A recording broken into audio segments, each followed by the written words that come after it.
सर्व शेतकऱ्यांना माझा नमस्कार. मी जिल्हाधिकारी हिंगोली राहुल गुप्ता. आपल्याला सर्वांना 2-3 विषय जे आपले कर्जमाफी योजना आहे त्याच्याबद्दल मी सांगू इच्छितो. पहिला तर हे विषय आहे की आपल्याला सर्वांना हे समजलं पाहिजे की ॲग्रीस्टॅक म्हणजे फार्मर आय डी, जोपर्यंत आपल्याकडे फार्मर आय डी नसेल तोपर्यंत जे आहे ते आपल्याला कर्ज माफी योजनेचा लाभ मिळणार नाही. त्यामुळे जे आहे आपण आपल्या जवळचे तलाठी यांना जे आहे तो आपण संपर्क करावा आणि आपला जे ॲग्रीस्टॅक आहे तो लवकरात लवकर काढावी. आणि तिथे पण समजा टेक्निकल प्रॉब्लेममुळे जे आहे आपल्या AgriStack farmer I D J आहे ते निघत नसतील, मग तुम्ही आमच्याकडे यावा, आम्ही तुमचं जे आहे निवारण करून घेऊ. दुसरा विषय जे आहे असं पण आम्हाला दिसू लागलो आहे की कर्जमाफी योजनामध्ये जे आहे बरेच खातेदार जे आहे ते मयत झालेले आहे आणि त्याच्यामध्ये जे आहे ते वारसांच्या नाव जे आहे ते फेरफार होणं आवश्यक आहे. त्यामुळे मी सर्वांना हेच अनुरोध करतो की आपण जे आहे आपले मयत खातेदारांच्या वारसांचं नाव जे आहे ते 7/12वर लवकरात लवकर चढून घ्यावं. याच्यामध्ये संबंधित महसूल यंत्रणा, तलाठी, मंडलाधिकारी यांना आपण भेटावा आणि वारसांच्या आपण जे आहे 7/12मध्ये जे आहे ते चढून लवकरात लवकर ती प्रक्रिया पूर्ण करावी. त्याच्यामध्ये पण काही आपल्याला अडचण होत असतील मग आपण जिल्हाधिकारी ऑफिसला यावा, आम्ही आपलं निवारण करून घेऊ.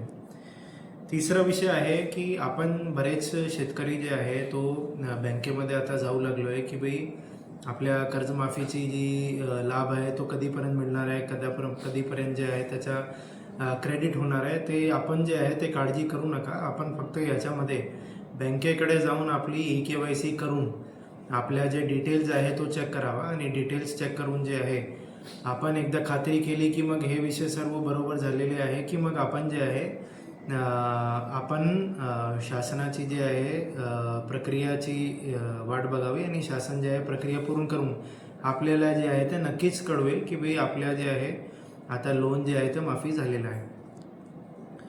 आणि बँकेमध्ये जे आहे आपण गर्दी कृपया करू नका. त्याच्यामध्ये समजा जास्त लोक होत असतील त्याच्यामध्ये जे आहे थोडी शिस्त पाळावी आणि त्याच्यामध्ये आपण बँकेमध्ये जे आहे जाऊन जे आहे ते आपले मॅनेजर्स यांच्याबरोबर जे आहे तो चांगल्या एक वागणुकीचे आपण त्यांच्याबरोबर जे आहे ते वागणुकी करावी.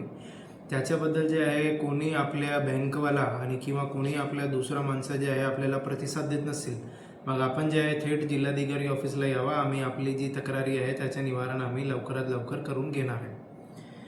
एक आम्ही सर्व बँकेनं सूचना दिलेली आहे की त्यांचं जे प्रोसेस आहे त्याच्याबद्दल जे आहे त्यांनी पूर्णपणे सूचना बाहेर त्यांचे बँकेचे बाहेर लावून घ्यायचे आहे, ते मराठी भाषामध्ये आम्ही लावून घेणार आहे. आपण जे आहे तो कशाप्रमाणे आपली कर्जमाफी योजनाची अंमलबजावणी होऊ लागलेली आहे ती योजना आणि प्लस हेल्पलाईन नंबर पण आपण त्याच्याबरोबर जे आहे ते बँकेवाल्यांना सांगितलं आहे. काही ठिकाणी समजा होत नसतील मग आपण आम्हाला कळवावी, आम्ही त्यांना जे आहे तो सांगून देऊ.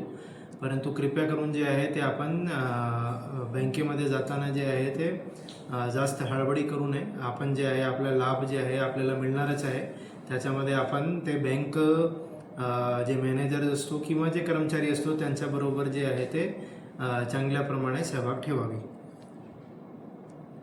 दुसरा एक विषय आहे आमचा ह्याच्या सर्वांना एक शेतकऱ्यांना हे सांगू इच्छितो की एक संभ्रममध्ये राहू नका की सिबिलमुळे जे आहे आपल्या कोणताही कर्जमाफी किंवा कोणत्याही लाभ आपल्याला मिळणार नाही, असा कोणतीही विषय जे आहे ते शासनाने आतापर्यंत कोणाला कळवलेला नाही आहे.